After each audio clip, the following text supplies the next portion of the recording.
का आना जाना है, लेकिन परेशान तो हैं। थोड़ा आप ये बताओ, आपके गांव में कोई बीमार हो जाता है तो उसको कैसे हॉस्पिटल तक ले जाते हैं? सर या तो फिर आदमी पीठ में ले जा सकता है, या चारपाई वारपाई में ऐसे ही जा सकता है रोड या तो पीठ पे, तो भाई कह रहा कि या तो उसको पीठ पे बांध के या चेयर वेयर में कोई डंडे वंडे बांध के ऐसे ले जा सकता या है। चेयर पे।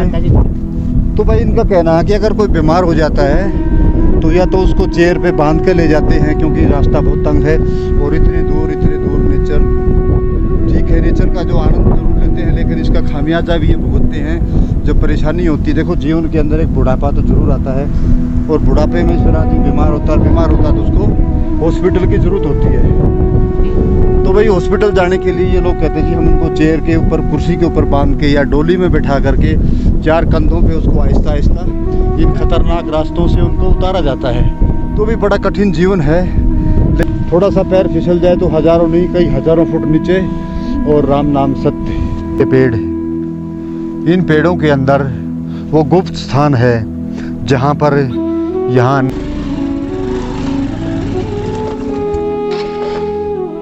हमारा बाइक का रास्ता यहीं तक था। हम बाइक यहाँ खड़ी करेंगे और बाइक खड़ी यहाँ करके, क्योंकि ऊपर बाइक जा नहीं सकती और हमें वहाँ जाना है। अब मेरी सांस उखड़ी हुई है, थोड़ी देर के बाद बात करता हूँ। तो फ्रेंड्स, गुड मॉर्निंग। आज मैं आपको एक ऐसी जगह, एक शानदार जगह पर ले जाने वाला हूँ, और वो जगह थोड़ी तंग है, रास्ते तंग हैं, जंगलों के बीच से हमें जाना होगा और पहाड़ के टॉप पर जाना होगा, और वहाँ पर एक छोटा सा गांव है, तंग रास्ते हैं, और वहाँ का मैं कल्चर भी दिखाऊंगा और आपको।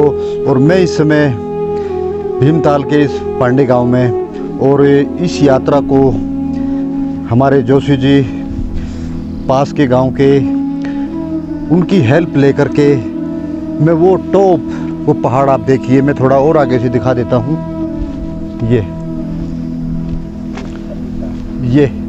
ये जो पहाड़ है आप देखेंगे ना, बहुत ऊंचा पहाड़ है, हजारों फुट ऊंचा पहाड़ है। इसके दूसरी तरफ एक नदी है, और उस नदी के पास में एक विचित्र गांव है। मैं उसको विचित्र गांव का नाम देता हूं, क्योंकि वहाँ की भौगोलिक परिस्थिति ऐसी है, ना कोई रोड है, ना कुछ, लोग पता नहीं कैसे अपना जीवन जी रहे हैं। और वहाँ पर एक ऐतिहासिक टेम्पल भी है, वो भी मैं दिखाऊंगा। और वहाँ वो जगह भी हैं जहाँ मुग़ल काल में वहाँ के जो नेपाल के, हिंदू राष्ट्र नेपाल होता था, तो नेपाल के जो राष्ट्र अध्यक्ष, जो राजा महाराजा होते थे, उन्होंने यहाँ पे गुप्त जीवन यहाँ पे गुजारा है। तो आजीवन, वो क्या बोलते हैं उसको, क्या बोलते हैं, अरे उसको कैसे गुजारा है उन्होंने यहाँ पे? एक सन्यासी की तरह, एक सन्यासी की तरह उन्होंने अपना यहाँ जीवन व्यतीत किया। क्योंकि मुग़ल काल के अंदर उस टाइम क्या होता था, मुग़ल काल में क्या होता था, जो भी हिंदू राष्ट्र होते थे, अलग धर्म के राष्ट्र होते थे, उनके ऊपर मुग़लों का हमला होता था। और उन हमलों से बचने के लिए यहाँ पर इस पहाड़ के दूसरी तरफ वो गुफाएं हैं, उनके पुराने घर हैं, वहाँ उन्होंने अपना समय गुजारा।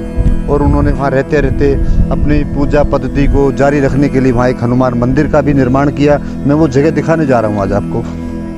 तो भाई चलते हैं हम ऊपर की तरफ, वो जगह वो दिखाऊंगा जहाँ पर नेपाल के राष्ट्राध्यक्षों ने मुग़ल कालीन दौर में वो क्या हुआ था, वहाँ पे अज्ञातवास में उन्होंने जो समय गुजारा, जहाँ पर, वो मैं जगह दिखाऊंगा आज आपको। और वहाँ उन्होंने अपनी पूजा पद्धति को जारी रखते हुए वहाँ पे एक अच्छे मंदिर का निर्माण भी करवाया। और मेरा सफ़र यहाँ से शुरू होता है, और मेरे साथ हमारे जोशी जी, और ये हमारी नई नवेली पुरानी बाइक है। तो हम इसके ऊपर बैठ के कुछ दूर तक तो बाइक पर जाएंगे, और उसके बाद हम बाइक को रास्ते में छोड़ेंगे, क्योंकि तंग रास्ता है, जंगलों से होते हुए पहाड़ को हमने क्रॉस करना है। फिर हम आगे दिखाते हैं।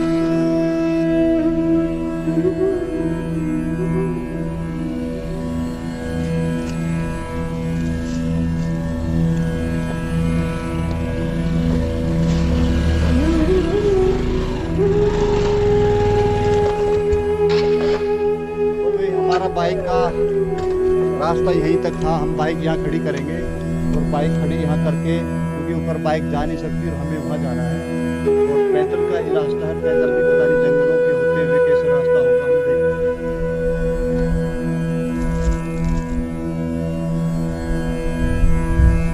कहीं नीचे पैराग्लाइडिंग उड़ रहा है और भाई हम इतनी हाइट पे आ गए हैं और पैराग्लाइडिंग भी हमें ऐसे लग रहा है जैसे चील कौवे उड़ रहे हों, पक्षी कोई उड़ रहा हो, इतनी छोटे दिख रहे हैं नीचे। और हम इतनी हाइट पे आ गए हैं और अभी तो हमें और हाइट ये जो आप देखेंगे ना, इस पहाड़ को हमने पार करना है और बीच में हमें जंगल का रास्ता है। और ये मुझे नहीं लगता यहाँ से कोई रास्ता नज़र आ रहा है, लेकिन ये यहाँ के लोग हैं, ये कह रहे जी इधर से जाओ, तो मैं उधर से ही जा रहा हूँ। खतरनाक रास्ता है, ये दिखाइए इधर, थोड़ा सा पैर फिसल जाए तो हजारों नहीं कई हजारों फुट नीचे और राम नाम सत्य।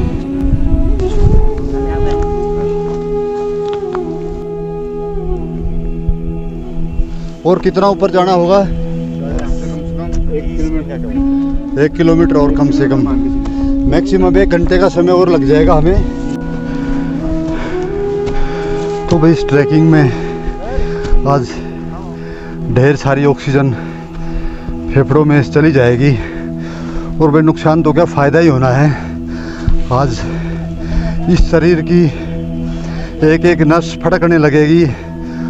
शरीर में जो सालों से जंग लगे हुए थे वो सारे पुर्जे सारे ऑर्गन काम करने लगेंगे।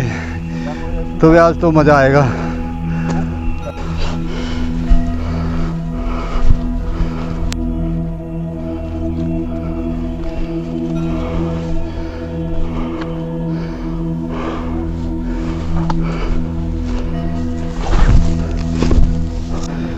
और भाई चढ़ते चढ़ते हम आ गए गांव के नज़दीक, और लेकिन नेचर का खूबसूरत नज़ारा है और कहीं कहीं कोई घर भी दिखने लगा है।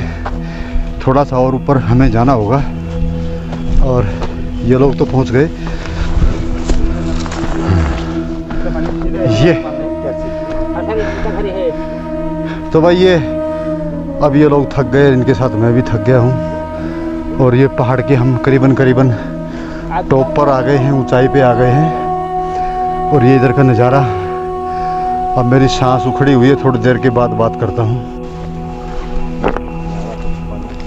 और भाई ये इन लोगों का पशुपालन और इन लोगों का जीवन का हिस्सा इनका पशुपालन तो है ही। और ये इन लोगों के घर है और दूर दूर तक आप नज़र दौड़ाएंगे ये 1 या 2 ही घर दिख रहे हैं और पूरे में जंगल ही दिख रहा है। मैं चारों तरफ घुमा के दिखा देता हूँ। यहाँ पे यही एक घर है, 1-2। तो भाई ये थोड़ा सा आकर के ऊपर थोड़ा सा रास्ता पैदल चलने का ठीक सा नज़र आया, नहीं तो इतना डेंजर रास्ता था। मन तो यही कर रहा था कि वापस चला जाए रास्ते से, लेकिन अब थोड़ा सा विश्वास हुआ कि हम किसी के घर पहुंच रहे हैं। ये किसी के घर का रास्ता है। एक बार तो पसीना आ गया था, क्योंकि हम जब चले थे नीचे ठंड थी और जितनी एक्सरसाइज ज़्यादा हुई पहाड़ पे चढ़ने में कोई आसान काम नहीं है। और चढ़ते गए तो भाई पसीना आ गया था। लेकिन यहाँ आकर के इस ठंडी जगह में हम जितनी ऊंचाई पर जाते हैं उतनी ठंड बढ़ती जाती है और हमारा पसीना भी सूख गया। अब हमें जैकेट उतारने की ज़रूरत नहीं। और पहाड़ के दूसरे सिरे पे आने के बाद आप ये यहाँ का नज़ारा देखेंगे। और भाई इधर आके देखा तो बड़े बड़े पहाड़।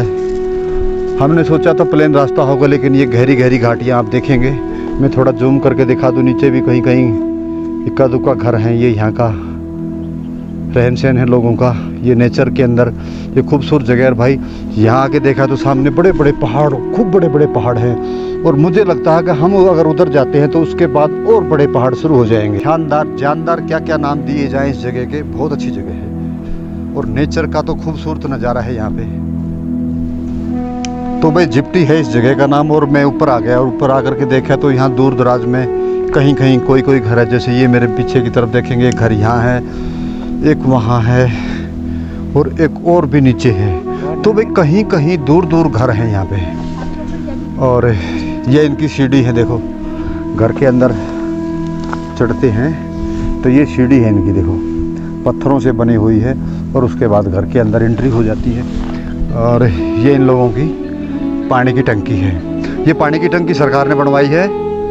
तो भाई ये कह रहे हैं कि पानी की टंकी भी सरकार ने बनवाई है और सरकार यहाँ पे चाहे घर कितने ही हों, थोड़े हों, ज़्यादा हों, सरकार की जो कोशिश होती है वो यहाँ तक लोगों की मदद करती है। दोस्तों मैं उस जगह पे पहुँचने वाला हूँ और ये आप देखेंगे ना, ये घना जंगल, इन जंगलों में ये जो बड़े बड़े बांस के पेड़, इन पेड़ों के अंदर वो गुप्त स्थान है जहाँ पर यहाँ नेपाल के राजा महाराजा जो हिंदू राष्ट्र होने की वजह से जो मुग़ल काल में उनके ऊपर हमले हुए, उन्होंने अपना यहाँ पे गुप्त तरीके से अपना समय गुजारा और उनकी मजबूरी रही होगी। और उन लोगों के वहाँ आज भी वहाँ पे वो देखेंगे नीचे लेटरिन बाथरूम भी बने हुए हैं और कुछ उनके कमरे भी बने हुए हैं जो खंडहर में बदल गए हैं। और उन्होंने यहाँ पे एक मंदिर का निर्माण भी करवाया है, वो भी मैं दिखाऊंगा, चलते हैं। समय का नहीं पता होता कब किसको कहाँ वक्त खींच के ले जाए। तो भी उनका वक्त था, वो यहाँ करके उन्होंने अपना समय गुजारा और यहाँ पर उनकी छोटी छोटी कुटियाँ होती थी। लेकिन समय के साथ साथ वो लोगों ने पत्थर उतारे या कहाँ गया, उनकी वो जगह भी उन लोगों ने निकाल ली है। और ये पुराने खंडर दिखाएंगे, ये उसी टाइम के बने हुए खंडर हैं। और यहाँ पे एक ताल भी बना हुआ है नहाने का, ये देखिए यहाँ पर ये ताल दिखाना। सर ये पानी नहाने का नहीं है। और ये किस चीज़ का है? इसको हमारे जानवर पीते हैं। अच्छा, जानवर, जो भी जानवर आता जो है। भी है, मतलब अब आदमी तो यहाँ रहे नहीं, अब जानवरों के ही काम आ रहा है ये। अब चलते हैं और कई घंटे के सफ़र तय करने के बाद हम यहाँ पे पहुँच गए हैं। यहाँ पर जो नेपाल के जो पुराने राजा महाराजा मुग़ल काल में यहाँ पे रहते थे, तो वो उनकी आज तक यहाँ निशानियाँ बची हैं, उनके खंडहर बचे हैं जो यहाँ पे उन्होंने अपना समय गुजारा। और यहाँ पे पानी की व्यवस्था भी है क्योंकि ये नेचुरल स्रोत है, ये सालों से भी हज़ारों सालों से ये है यहाँ पर। और मैं भी आज ये पानी पी लेता हूँ। ये वो पानी है जो यहाँ के जो यहाँ रुके थे नेपाल के राजा महाराजा, उन्होंने भी इस पानी को पिया होगा। तो भाई मैं भी आज ये पानी पी रहा हूँ।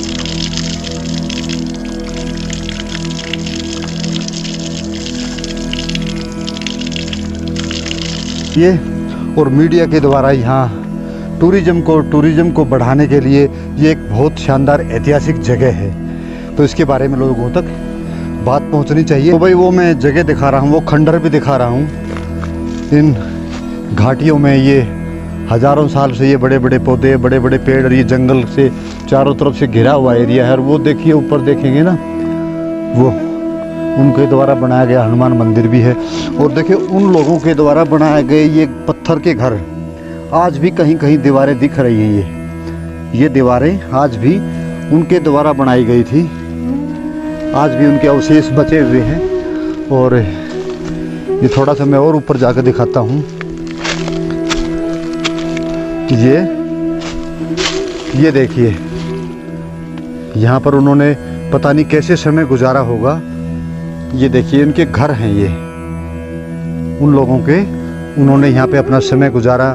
और भाई ये ऐतिहासिक जगह हो गई है, इस जगह का इतिहास बन गया है। बेशक लोगों ने इस यहाँ के बारे में नहीं बताया हो, बेशक लोगों ने, क्योंकि यहाँ तक कैमरा पहुँचा ही नहीं, मीडिया यहाँ तक पहुँची ही नहीं। तो ये है, और पीछे बहुत बड़ी चट्टान है। तो उन्होंने एक सुरक्षित जगह यहाँ पर चुनी होगी और अपने लिए छोटे छोटे घर बनाए होंगे। लेकिन आज यहाँ इनके सिर्फ अवशेष और खंडर ही बचे हैं। और मैं चलता हूँ उन सीढ़ियों के द्वारा, ये पैदल ये मंदिर की तरफ रास्ता जाता है। यहाँ पर नेपाल के राष्ट्राध्यक्ष जो मुग़ल काल से, मुग़लों के डर से, क्योंकि पूरे साम्राज्य पर मुग़लों का राज होता था और राजा महाराजाओं को मार दिया जाता था, भाई अपनी जान बचाने के लिए वो लोग यहाँ पे आए थे। ये यहाँ के लोगों का ये इतिहास है, लोगों का कहना है। और भाई इस मंदिर के बारे में मैं पास के गांव से आए जोशी जी, क्या नाम है सर, नाम बताए अपना? पीसी जोशी जी हैं। और इस मंदिर के बारे में पहले तो ये जगह का नाम बताओ सर, ये जगह कौन सी है? ये जो है जिप्टी है। जिप्टी। जिप्टी अच्छा। में इसको हम दत्ता पानी बोलते हैं। दत्ता पानी बोलते हैं। दत्ता पानी इसलिए बोलते हैं, यहाँ पानी का स्रोत है। पानी का स्रोत है। दत्तात्रेय जी का मंदिर। दत्तात्रेय जी का मंदिर। जी जी का मंदिर है। और जब मैं छोटा था, तो जब मैं बहुत छोटा हुआ करता था, आज तो मैं 56 साल का हूँ, तो मैं यहाँ आता था, तो हमने क्या देखा आपने यहाँ पे? कुछ था यहाँ पे? यहाँ पे गौशाला हुआ करती थी, बहुत बढ़िया। उसमें गाय वहाँ पे गौशाला होती थी। गौशाला थी। ये धर्मशाला हुआ करता था। ये इधर धर्मशाला होती थी। धर्मशाला इधर जो आपने पहले दिखाए जो जी जी जी जी। वो भी पूरे हमने देखे थे, जी जी। जो बाद में नष्ट हो गए। नष्ट हो गए, ना? समय के साथ साथ गिरते गए, बहते गए, लोग ले गए होंगे या तो। और ये अवशेष किस चीज़ के हैं? ये सब गौशाला, ये धर्मशाला। ये धर्मशाला गौशाला होती थी। और यहाँ पे कौन रहता था यहाँ यहाँ पे? ऋषि मुनि थे या कोई सन्यासी? नेपाली मूल के सन्यासी रहते थे। करीब ये समझ लीजिए सर कि 25-30 साल पहले थे वो यहाँ। उसके बाद उन्होंने फिर यहाँ से कोई हमने नेपाली बाबा जी नहीं देखा। तो भाई 25-30 साल तक तो उनके अनुयायी यहाँ रहे।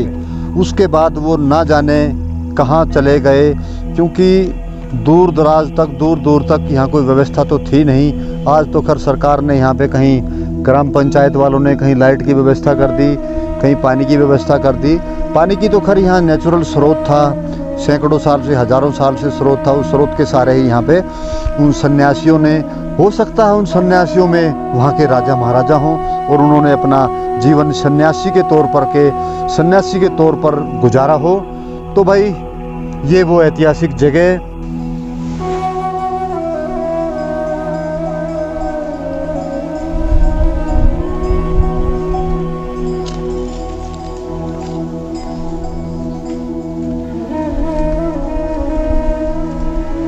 और ये जगह सिर्फ अब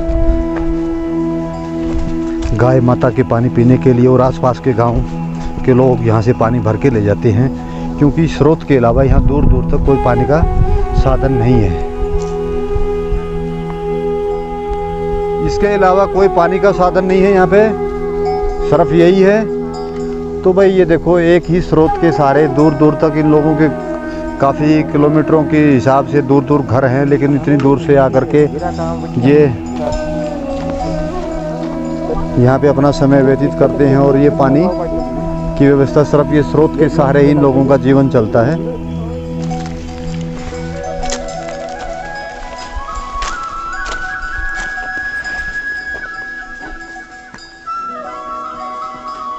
तो भी अब नीचे की तरफ चलते हैं। जितनी मुश्किल हमें चढ़ने में हुई थी उससे ज़्यादा उतरने में, क्योंकि बहुत ही डेंजर रास्ता है। हम आ तो गए, देख देख करके उतरना पड़ेगा यहाँ से तो। अरे यार कैसे आएंगे, तो रास्ता ही खतरनाक है भाई। हवा चल रही है बहुत तेज।